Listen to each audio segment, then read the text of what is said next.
Welcome. My name is Franklin Sermons. I'm the director of the Perez Art Museum, Miami.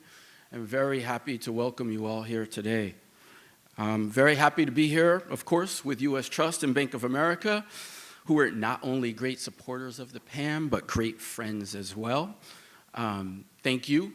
Thank you for all you do for the community of museums nationally, but also for what you do here in Miami and for PAM. And a very special welcome to all of you who have come from outside of Miami today to attend this presentation. It's a dynamic time. I just want to say it's a dynamic time for the arts in Miami and for PAM. We continue to build and care for a world-class collection, and I hope you all get a chance to walk around a little bit and see some of the things on view. We do that not only through the collection, but we do that through varied initiatives, and those initiatives are aimed at engaging the diversity of Miami's community to the fullest, something that obviously you're doing as well. In that regard, I just want to point out a few of our initiatives. We have the International Women's Committee, which is actually run by Darlene Perez, who's here today. Thank you, Darlene.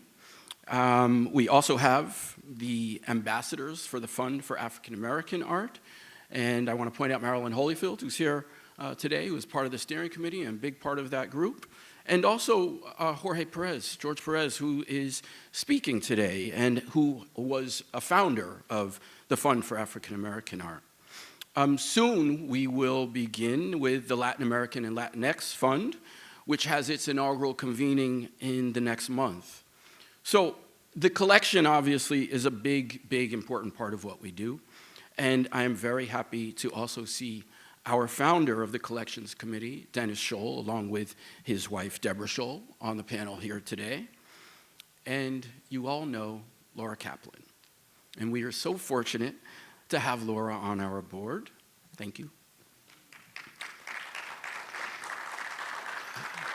I also want to point out Greg Ferrero is here, the president of our Board of Trustees. And Waleed Wahab also here. Thank you. That said, I hope you have the opportunity to see the exhibitions. I mean, what you are hearing and talking about, and especially thinking about the way that Bank of America has played a role in terms of the national conversation. I noticed in the paper just last Saturday in the New York Times, recognition of how art and commerce go together. And we've been incredibly fortunate just in our past corporate luncheon to have Laura as our co-chair of that event, and to think about the ways in which we work together is something that we're constantly striving for. So thank you all for being here today. And just lastly, I mentioned the collection.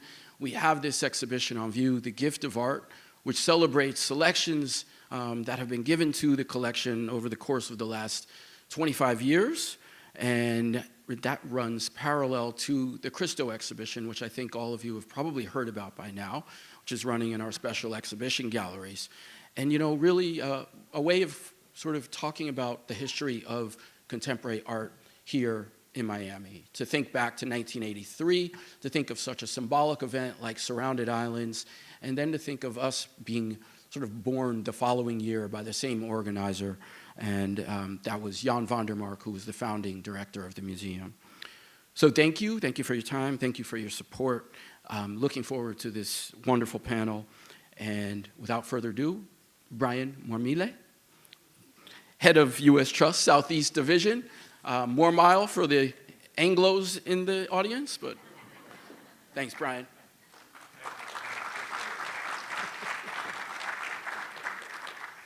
So yeah, in addition to my day job as a Southeast Divisional Exec for U.S. Trust, I also had the privilege of being a member of the board here at PAM for several years, and was fortunate enough to be part of it, and really when this all came together a few short years ago. So it's great to be back here, and Laura, from everything I'm hearing from everybody, you're doing a great job on the board, so thank you for taking my seat. Big thank you to Franklin and the entire PAM staff and the Smithsonian for partnering with us to make this evening possible. U.S. Trust and Bank of America have extensive commitments to philanthropy and the arts, and we're really proud to be part of this event today. Philanthropy is important to us because it's a big part of our business because it's important to our clients and their families. And likewise, art, very important part of our business because a lot of our clients are passionate art collectors, and quite frankly, art has become a very important part of their overall financial picture. The arts and Bank of America go back for years and years and years, and we do a lot of different things from numerous art conservation projects around the world. Our commitment doesn't stop there. We have a lot of different programs. Our Art in Our Communities program, where we lend numerous exhibitions to museums and other not-for-profit galleries. We're committed to Museums on Us, which if you can see me afterwards, because if you are a cardholder of Bank of America, then you can, on the first weekend of every month, you can go to over 150 different museums and special places to get this experience, and that's at no cost if you're a Bank of America or Merrill Lynch cardholder. So we also have the privilege of, being involved with organizations like Smithsonian to just help bring the culture of art to our communities. But one of the greatest things in Miami, being part of this, the Perez Art Museum, was we were actually the first anchor gift of corporate gift for $1 million when they first started their thing, and that's something that we at the company are extremely proud of. But this event tonight wouldn't have happened if it weren't for my colleague Erin Hogan and her relationship with the Smithsonian. Erin has been supporting families and institutions for over 15 years in the philanthropic space. She's actually our regional philanthropic market exec, and she oversees all things philanthropic. She's also on the National Advisory Board for the Smithsonian Institute Science Education Center. And like I said, we wouldn't be here tonight without her being part of this. So with that, Erin.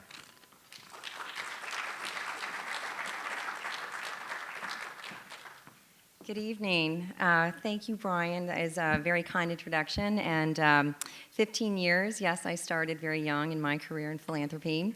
Welcome. This is really incredible. I'm so pleased to be here at the Perez. I really wish to thank the entire Perez family for opening their doors. You've been incredibly welcoming. This is such a fitting place to have this conversation for so many reasons. So thank you. Also, it would be remiss if I didn't thank the amazing Smithsonian team who's sitting here in front of me, whom you'll be hearing from, Amanda Moniz, the curator for this incredible program at the Smithsonian. I've actually been in DC for a number of years, and so if anybody who's been there, you do know the Smithsonian is a part of your daily life. I had the privilege of actually first working with the Smithsonian as a funder and then a board member for their science education work. And every day it always amazes me the things that are happening at the Smithsonian, both in terms of collections but also research and public programming.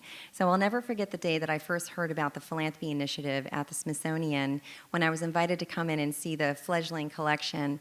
And there in front of me in the case was the ledger that Andrew Carnegie had used to written the addresses and the dates of all the libraries that he had built. And this was just one example of the story of philanthropy that really built this country. So the theme for art and culture kicked off earlier this year, and really this is the first regional program that the Smithsonian Philanthropy Program has taken on the road, if you will. And so we're going to be talking about art and culture and how giving to and through can really transform people and communities. We have some amazing, obviously incredible leaders here that I know will inspire and share some interesting things about what's happening here in Miami that we all take back and think very carefully about. So I'm going to kick it off actually by introducing Dr. Amanda Moniz, who is the curator and the head of the philanthropy program at the Smithsonian. So Dr. Moniz is the David N. Rubenstein Curator of Philanthropy at the Smithsonian, National Museum of American History. She's a recognized historian, and her first book, From Empire to Humanity, The American Revolution and the Origins of Humanitarianism, was awarded the inaugural Peter Dobkin Hall History of Philanthropy Book Prize. So in addition to running and building the Philanthropy Initiative at the Smithsonian, she's also working on another book about how philanthropists today look to history to inform their giving, in addition to a few other biographies about some well-known philanthropic leaders in our history. So Amanda, if you'll come up to the stage here and introduce our speakers and our program, and we'll have a great conversation. Thank you all.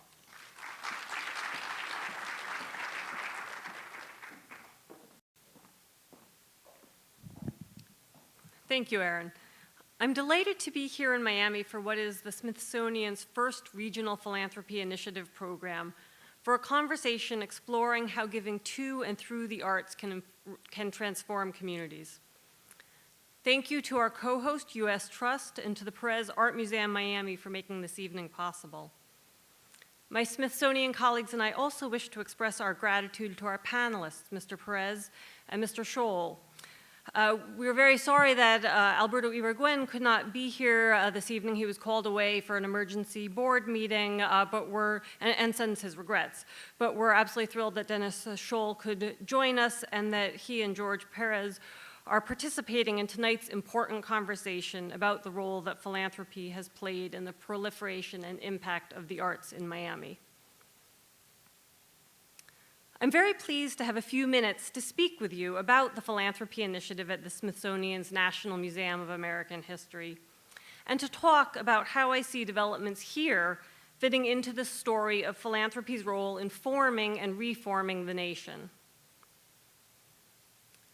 The Philanthropy Initiative grew out of our exhibition on the history of American business, American enterprise.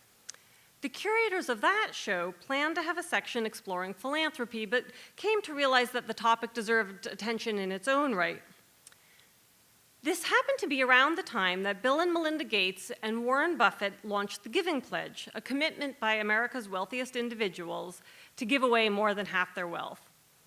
The museum asked about the possibility of displaying Giving Pledge letters to represent extraordinary acts of philanthropy today. Out of those conversations, the Gates Foundation came to fund the creation of the Philanthropy Initiative, and David M. Rubenstein endowed the curatorial position. The Philanthropy Initiative launched in 2015, and it consists of several components: an exhibition, a new collecting initiative, a website and robust social media presence, and an annual symposium and other programs. Let me say a little bit more about each. Giving in America is a long-term exhibition exploring the many ways Americans have given time, talent, and treasure throughout our history. Part of the exhibition is organized around the questions of who gives, why do we give, what do we give, and how do we give. And it features amazing objects, such as the original bucket used in the sensational ALS Ice Bucket Challenge from a few summers ago, a March of Dimes collection box from the mid-1900s, and a communion dish given by merchant Thomas Hancock, he was John Hancock's uncle, to his church in Boston around 1764. Each year, the initiative focuses on philanthropy's impact on a particular area of giving. This year, it's the arts and culture. One section of the exhibition examines the annual theme through a variety of objects, including several letters by Giving Pledge signatories who give in the area that we're exploring. And this year, we featured, among others, Mr. Perez's letter.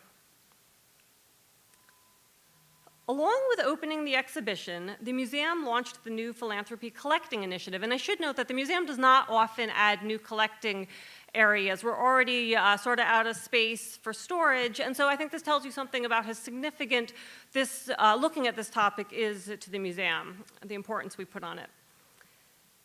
As the curator, it's my task to collect objects that tell stories about significant developments in American giving.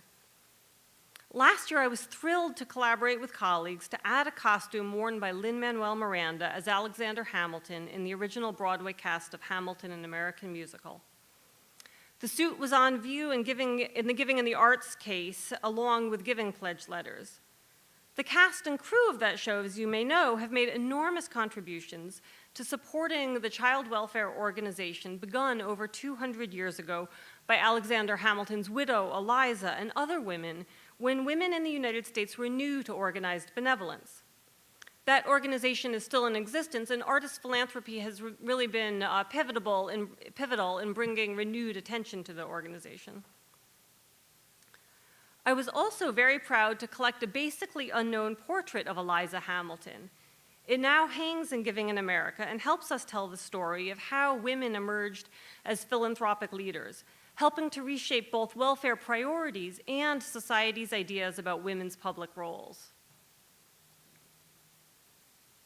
In addition to collecting objects and working on exhibitions, I've launched an oral history project as part of my research into philanthropic leadership.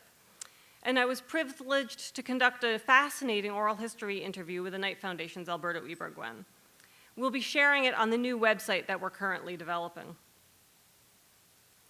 Our website and our social media platforms allow us to extend our reach beyond the 4 million who visit the museum in person each year, and to use digital technologies to tell stories in different ways.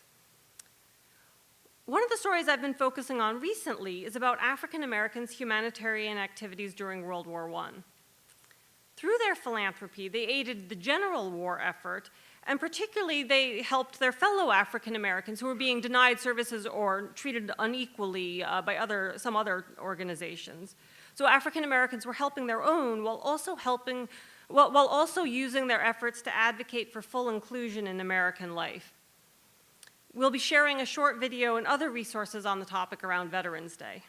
Philanthropy's role in helping us grapple with American ideas and ideals like equality is an important current in the central event of our year, our annual symposium, The Power of Giving: Philanthropy's Impact on American Life. In 2015, Bill and Melinda Gates, Warren Buffett, David Rockefeller Jr., and others launched the first Power of Giving. Our most recent Power of Giving explored philanthropy's impact on and through the arts. Speakers such as the Ford Foundation's Darren Walker participated, as did Alberto Ibargüen, who spoke movingly about the way art binds people to place and to each other, and is thus vital to generating the social capital essential to a well-functioning democracy. I invite you to check out the videos from this and all of our programs on our website.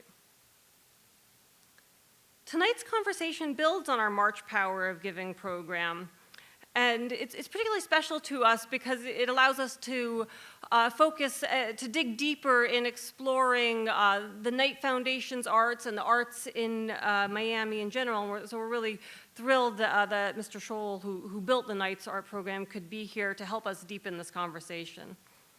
It's special, too, because of the vibrancy of arts and cultural philanthropy in Miami and its influence on the nation and beyond.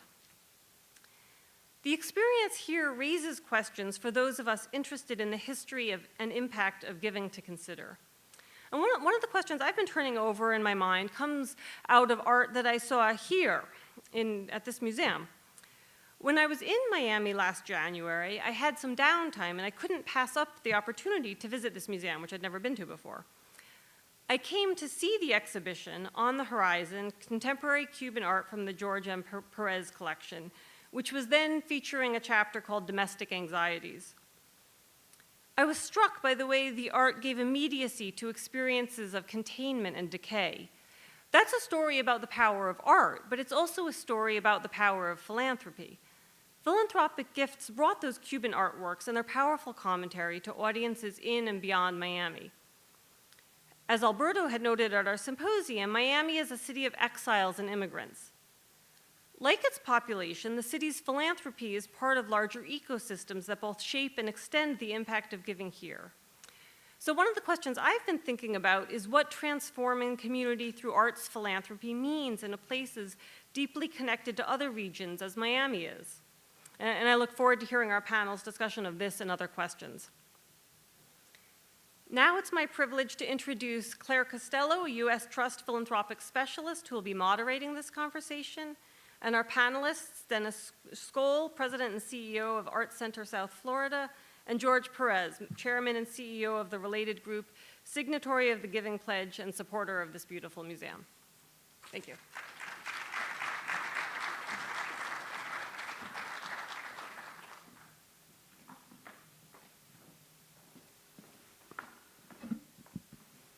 Good afternoon or evening, everybody.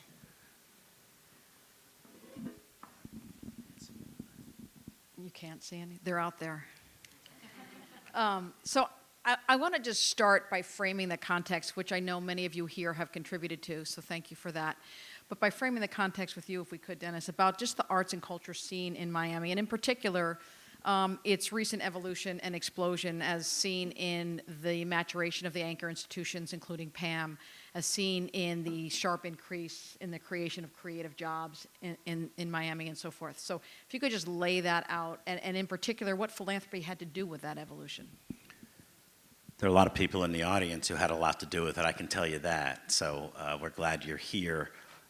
We joke now that we who have labored in obscurity for 35 years are now having our 15 minutes of fame as arts people, but boy, has it lasted a really long time, and we're excited about that. This community has awakened to itself. It believes in itself as a cultural place.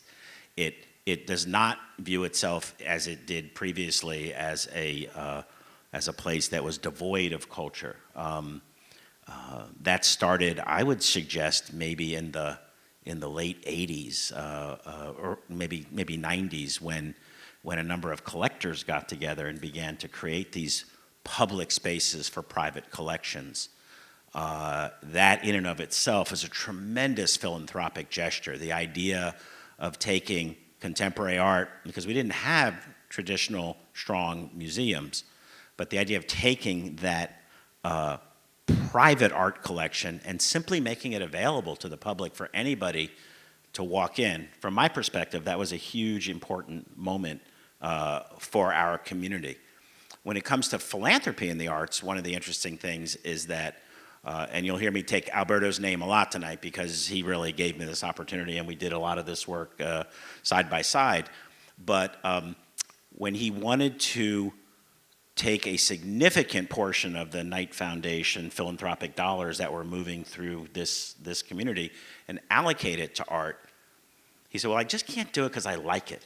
I just can't do it because I feel like that's a good thing. And so we hired the Gallup organization to do a poll, and we called it the Soul of the Community poll. And they asked 26 communities, including Miami, what attaches you to your community? Because community attachment is really one of the most important things that you can have in a community to kind of create grit and bring people together. And there were 17 choices, and the last choice was civic engagement, which is something we bandy about, but nobody really knows what that means. But the number one choice in all 26 cities and all 3 years that we did the study was social offerings, primarily arts and culture. So we suddenly had the opportunity to be able to say, wow, we've asked people what they really think keeps them in a community, what we really think binds them to their community, and the answer is arts and culture. That gave us the impetus to go back to the board and to launch what is now $122 million and counting of Knight Foundation money that came into the Miami community. And it, along with lots more philanthropists, lots more philanthropic dollars, lots more effort by our community, has really turned us into a place in which we have a sense of ourselves and our community through art. Thank you. And I also understand from Alberto, who we're all going to be channeling to some extent tonight, that when he was charged with carrying forward the Knight brothers' mandate with their philanthropy, he actually quite deliberately eliminated whether to do that by way of the environmental causes or do it by way of health causes or economic development, and landed on the arts precisely for the reasons you've mentioned. So a very pragmatic arrival at being an arts funder. And I know, George, you took a very different route. You started on with the passion, not the pragmatism. And can you talk a little bit about your journey in the arts and how you've gotten to where you are and some of the contributions you've made with your family philanthropy? Yeah, I think back. My young son is here. When I was little, 10, 11, 12, and I was carried to museums, kicking and screaming by my mother. And I developed an appreciation for both the intellectual side of art and the humanities and the pictorial side, which was very important, and having discussions about what art meant, not just as beauty, but as changing one's lives. And I think that came from my mother. And I remember it, then carrying it on to college, where I would be in a dorm and most of the people had either rock stars or scantily clad women, and I would actually save my money and go buy a limited edition lithograph. So I was a little weird when it came to that. But my great passion, as you said, from art came from an understanding of how art, a real deep understanding of how art is a sense of place and a sense of community and a sense of culture. And when I decided to become a U.S. citizen and stay in the United States, I felt a deep sadness about leaving Latin America. I grew up in Colombia, Cuban parents, born in Argentina, but also losing my culture, which I think is what makes a person what he is, my traditions and so forth. And art actually became what tied me to that culture, what gave me a sense of place, in a new country.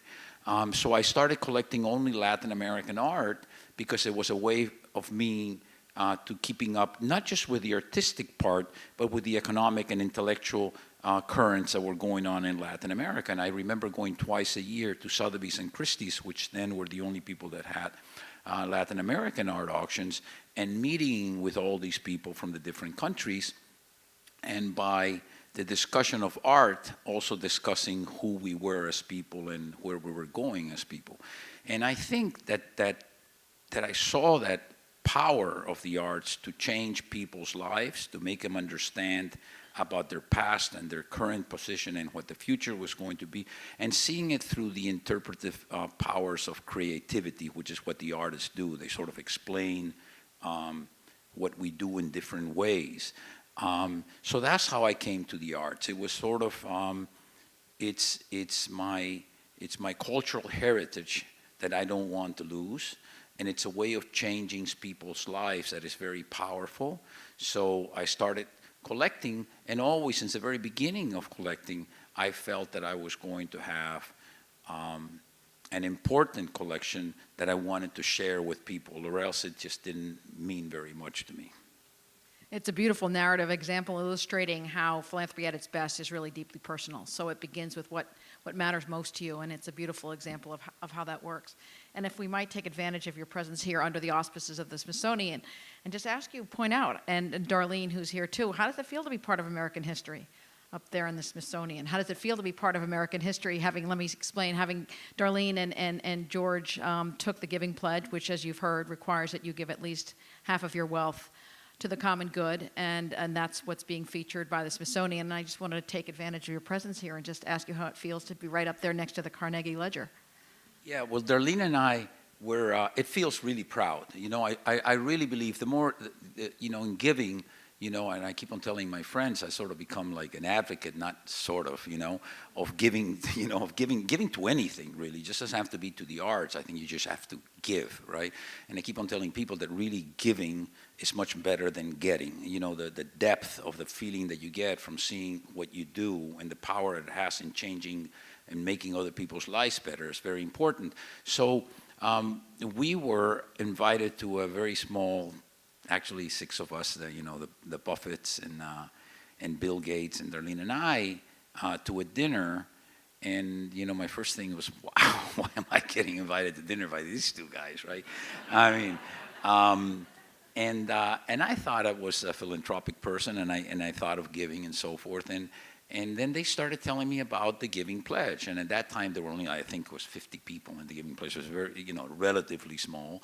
And these guys, I'm like going, my God, these guys are talking not just 50%, but talking about 90% of their wealth that they're going to give away, and what it meant. And Bill Gates started talking about, what he's doing with diseases in Africa, and just really things that changed the world. So, it was very moved.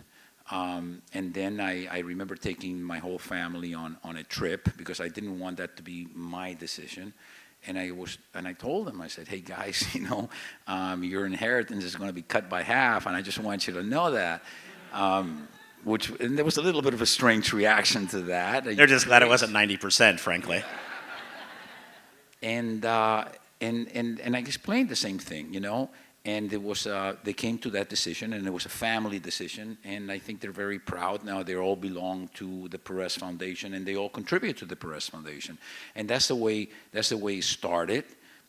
It's an incredible organization. The Giving Pledge is for me, it's a learning organization. We meet several times a year, and I learn so much. So much about the way people give. The metrics that are being used.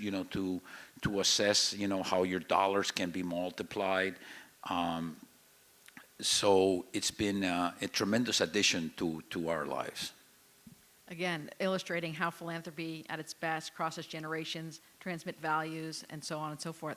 So you, on behalf of your alma mater, the Knight Foundation, if you could put that hat on for the moment for this question, as leaders in philanthropy, does that bring a sense of responsibility to you all, it being visible in this space? Does that require you to be catalytic, to be responsible for the continuation of that funding? What is the responsibility, what are the hazards even of being a leader in the arts funding space? I think at Knight, there were two things that Alberto and I spent a lot of time thinking about, and I actually saw him this morning before he left, and this is one of the things I will talk to him about because I knew we were going to be here. And the first thing is that we felt a huge burden and obligation to make sure that people understood that quality matters, that giving to the arts in a way that didn't have quality as one of the primary objectives would have left us with very little. Communities can tell when it's not special. And so quality was always a massively important part of what we were doing. We were always looking for something that was the best of whatever it was doing. Didn't have to be the best of everything. It had to be the best in whatever that we were chasing at that point in time. And the second thing that became really important was to take risk at the grassroots level philanthropically. We made grants to people who didn't know a philanthropist, didn't really know that philanthropy existed, and in some cases, didn't have bank accounts. We made grants to artists and to arts organizations that were so nascent because we wanted to make it granular. We wanted to make it about neighborhood. We wanted to make it about people connecting on a very, very personal basis. So we felt a significant burden, a significant pressure, if you will, to make sure that we got those two things right. How to make it great, but also at the same time, how to get money to people that weren't necessarily the symphony that had been there for a while, the opera, the ballet, the traditional things where they would sometimes come and just hoover up all the dollars in town. You know, so we did both. But the latter, the idea of funding these grassroots organizations, these individual artists a lot of times, was something that philanthropy hadn't really embraced too much in America from the arts perspective.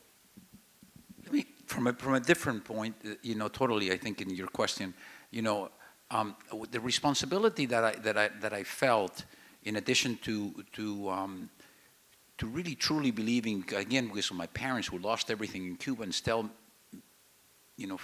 maintain that that clear vision that societies can't exist, for long term, with people having way too much money and people having nothing at all, and particularly when the people with way too much money don't give back.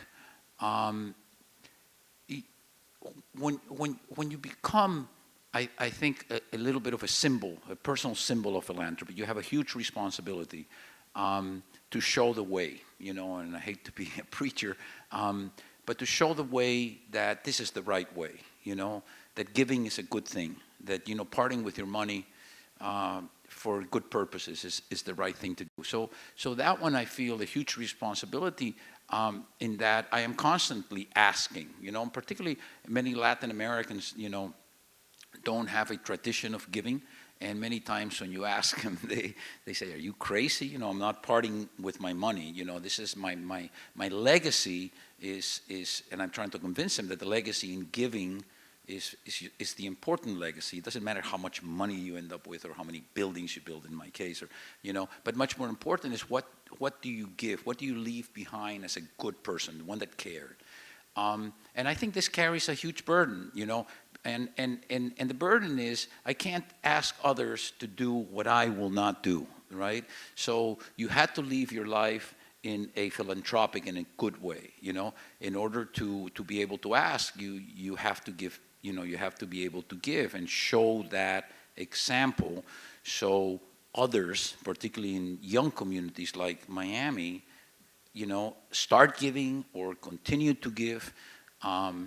And it's a process. It's a process that carries a big, I think, a big burden with it, and sometimes you put yourself in the front. I remember two examples that are sort of like egotistical things, I mean, in some ways, and people thought sometimes that. One was the naming of this museum, and the other one was writing this book, which Penguin, the publishing company, wanted to write. And I said at the beginning no, and Aaron Pothurst, who's the chairman of the museum, came to me and said, we want you to do it, and we want you to give this, we have the following issues. And then I said, I don't feel comfortable with that. The same thing with the book. I don't feel comfortable with a book written. And when I went to my circle of real close friends, they said, you know what, you are a symbol with a book. People need to learn that lesson that you've had. So other Hispanic people, young people, are going to look at your example and emulate it, and try to be successful. And that was a business side. And the same with the museum. We got Rockefeller Foundations, and we got Guggenheim museums, and they got the Whitneys, and we have the Tates, and we have the Hynes, but we never had the Gonzaleses or the Perez's, And it was very important, in talking with those, that we set an example so Hispanics, in my case, become true members of the society. And true members of the society are those that give back to the most unfortunate people, whether it's in the arts or whether it's in education or whether it's in health. So yes, I think it's a burden, and it's something that one needs to carry oneself in a way that others emulate. So let's talk a little bit about the critical nature of arts funding. We hear that arts are lovely, and there are many patrons of the arts, but we saw particularly sharply in the downturn that basic needs received a lot of funding, and arts and culture did not, to the point where some collections had to be liquidated in order to have the institution survive. So many people see, again, arts as being lovely, but not necessarily critical to the well-being of a community and of our culture more broadly. So how can you make the case for why arts and culture has broader impact than just the loveliness of it all? And why is it critical to our well-being? And how does it inform our culture and our sense of humanity? Yeah, we need to stop apologizing, I think, for the arts being perceived as only a one-way street. I think that that's part of it. I think that when you look at Miami is a perfect example of what the arts can do for your community.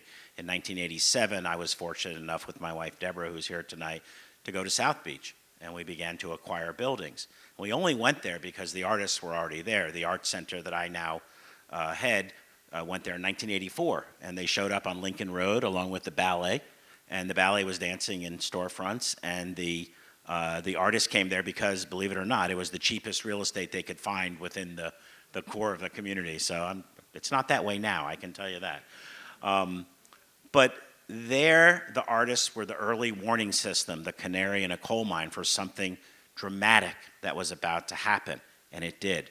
And the idea of the Art Deco buildings, in and of itself, beautiful artistic statements, changed the face of our community. That's what led to the Miami Vice television show, which of course changed how people perceive our community. When that got difficult for the artists, and it always does, gentrification is always an issue in these things, the artists went to Wynwood. And at one point in time, Wynwood had 80 art galleries and hundreds of artists working in studios there. Where are they going next? We're not really sure right now. But the idea is that arts and artists create vibrancy in neighborhoods. And that's the premise of what we did with an organization called Art Place that I worked on with Rocco Landesman, in which we put money into neighborhoods for use by art and artists to create vibrancy. So there's no question that Miami is the poster child for that idea. You saw it in South Beach, you saw it in Wynwood, you're going to see it somewhere else. I don't know where it's going to be yet. If I knew, I'd be out there looking for dirt, frankly. But you're going to see it somewhere else in our community, because that has always been, for the last 35 or 40 years, how we led. And so artists don't need to apologize for what they do, and they don't need to think that when they ask for funding, it's a one-way street. But it's very true, you know, what you said. I remember being, through several recessions, you know, since, I've been involved in the arts with the National Endowment of the Arts, we had that issue, and we had to continue to put out, publications about the economic impact of the arts, for example, which was very important, how much, a dollar spent in arts generates in a community. Also, how much, I remember the study that the National Endowment did of the huge significance that arts education has in children, particularly young children, when they're exposed to art classes, how their creativity changes, how they do better in life, better in school, etc. But still, it's a tough situation, because every time there's an economic downturn, the giving to the arts is much more greatly reduced to the giving to all the other, health and education and so forth. Even in the Giving Pledge, for example, many times we've had the discussion with very smart people, very generous people, that don't understand why we should really be giving to the arts right now when we have such huge problems as homelessness, and healthcare that people cannot afford, or overcrowded housing and all the physical problems that we encounter. And so my answer is always it's sort of you have to do two things. You have to give to the stomach, and you have to give to the heart, to the soul. And art is what's made our culture, what's made our society. Without art, we wouldn't have had civilization. And I hope that turns them on, because as you give them the example of what art does, for children and for the community and so forth, they start understanding that it's not sort of some elitist, giving as opposed to other needs.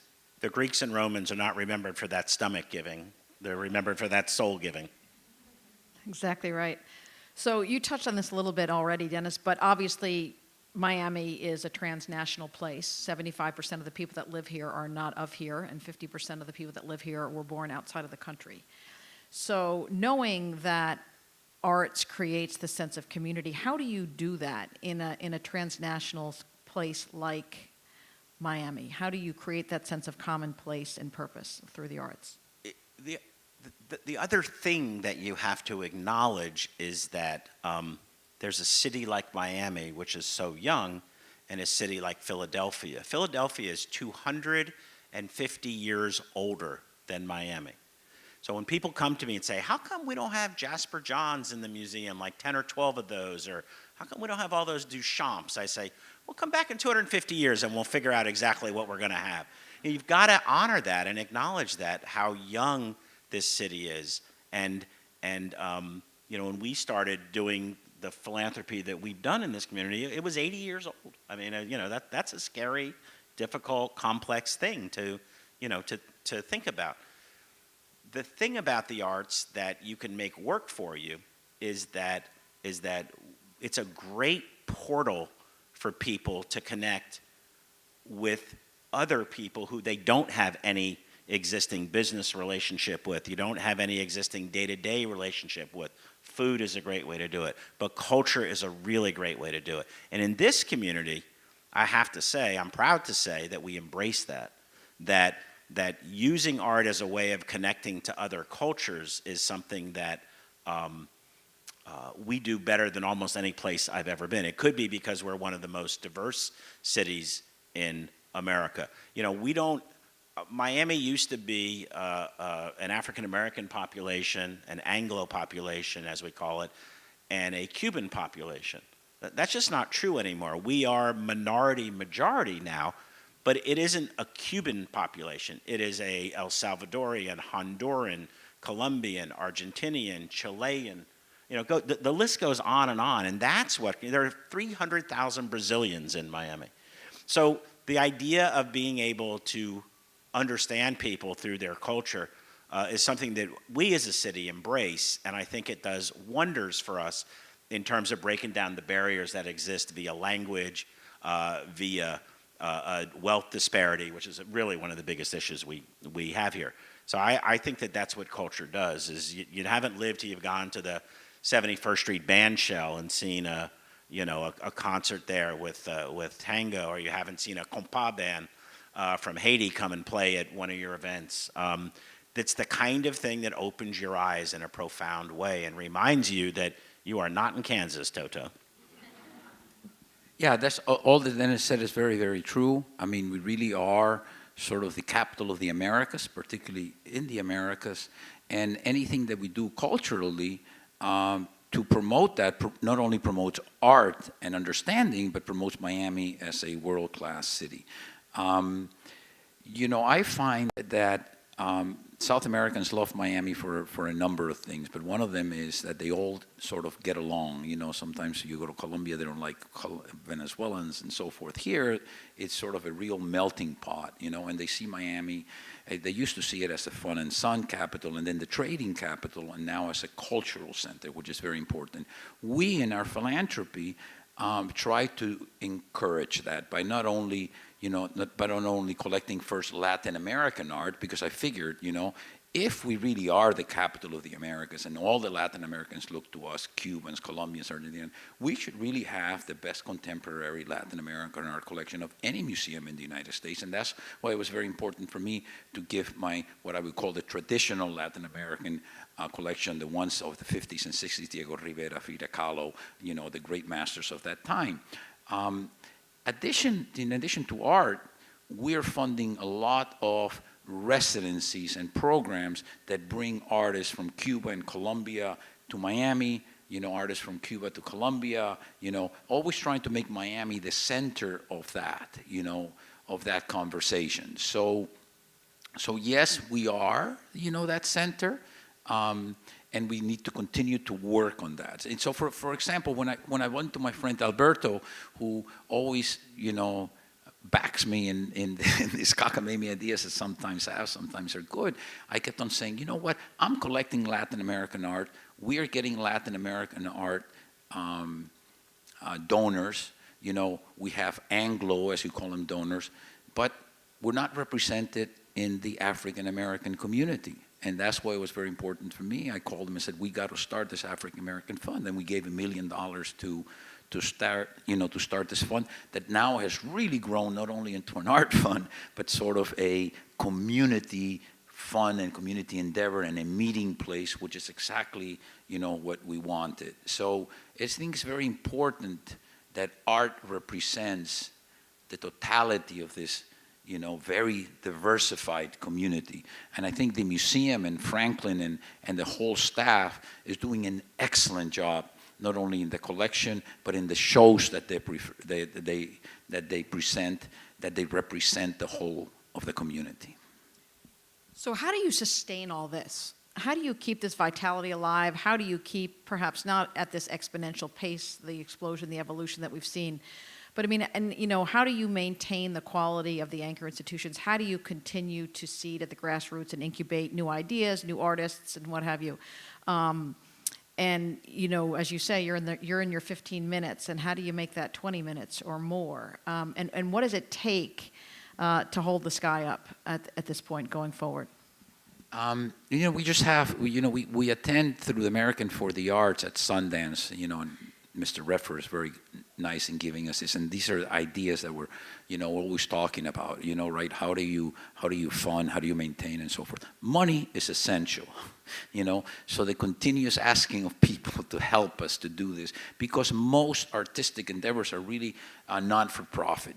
It's very few guys that have a modern dance company and they open it up in either Colmer or Little Havana, and they're going to be successful. So they really need not only our encouragement, but our money, and the public sector has been retrenching when it comes to art. So as private individuals, in order for us to maintain this thing that we talk, that how beautifully Miami's grown, we got to continue to be more and more generous with our arts dollars,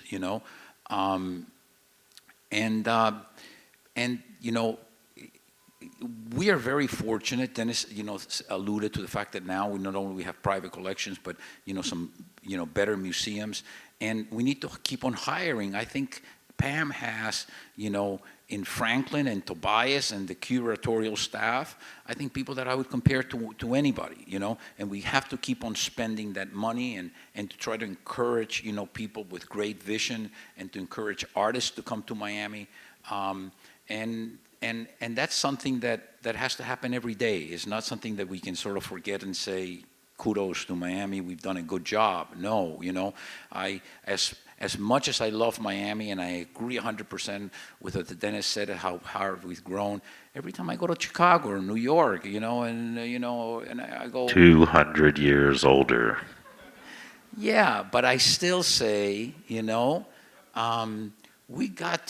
our government has to do more. I get really upset when Chicago, if they're funding the Riverwalk, you know what I'm saying, in the Chicago River, and for us to fund some things here we don't. So there's got to be a huge political will, it's not just the private sector that can't do it alone, but our government too has to see Miami as this great city, and with parks and culture and and museums and so forth. And it's a struggle, and I think we're getting there. You're right. It's a very young city, but we just need to really get everybody on the same page. How many of you serve on a cultural board? Raise your hand. Okay, so we're preaching to about half the choir here. But the rest of you, when you leave here, go join a cultural board. We need you. You're invited here because you believe in arts and philanthropy. You're invited here because you matter in your community. And we need you to join a cultural board. You will make the difference. It's not about one person, no matter how significant that person is. It's always about the community coming together for these ideas. As we leave Miami Arts Moment 1.0 and go to 2.0, a couple things have to happen. Number one, we've got to begin to build significant endowments for our major cultural institutions, because right now they're waking up on January 1st every single year and starting from zero. We cannot allow that to continue. I believe that will happen as a natural evolution of our rapid growth as a community, but you have to make it a priority. You have to make it matter. We have a ballet without an endowment. We have an arts museum with a modest endowment, but probably one of the best endowments in town. So we've got to find a way to get these guys to wake up on January 1st and have 50% of it in the bank. So you've both talked about the obvious need for funding. Are there other things that you can do to create or continue to maintain the fertile environment that is here in Miami? So, for example, things you're already doing, you're bringing the third graders through PAM. To put STEAM instead of just STEM in schools, so that you are seeding the curiosity and the creativity at a very young age, and things that you can do other than funding to maintain the culture that we have. We've got to be connected. We've got to be connected in each of the artistic disciplines in a way that we're not, we're far away geographically. I spent a lot of time going to Australia, and they talk about the tyranny of distance. We, in a way, at times in Miami, except for air travel, which is pretty easy, we have the tyranny of distance. And so you've got to be connected in the dance world so that we are getting people out of here into national and international opportunities. You've got to be connected in the visual arts world by traveling shows, and that's something that this museum has done very well. You've got to be connected with our New World Symphony and continue to put people out there every year into places so that they think about the time they had here and the time that they spent here and how important it was to them. So it really is about connectivity to a broader cultural world. And I think the residency programs are very, very important. We need to bring artists, young artists, mid artists, and that's why we give money to different, programs that's what they do. They bring them from everywhere, Young arts, for example, is very important, that is in Miami, So the more of that happening in Miami, the more that we really become a cultural center. So, but it all takes money. I hate to go back to it, you know what I'm saying? But it all takes, a huge amount of effort and a huge amount of money to back that effort. Given that we're young, it takes all of us private people, to give more. because we're not a city with large corporations. You know, we don't have Apple and Google and those companies that write the $100 million checks, you know. So as individuals, you know, we're a city of small businesses, you know, for a large extent, you know. So it's up to the individuals, you know, to give. Thank you both for a very engaging conversation. Much appreciated.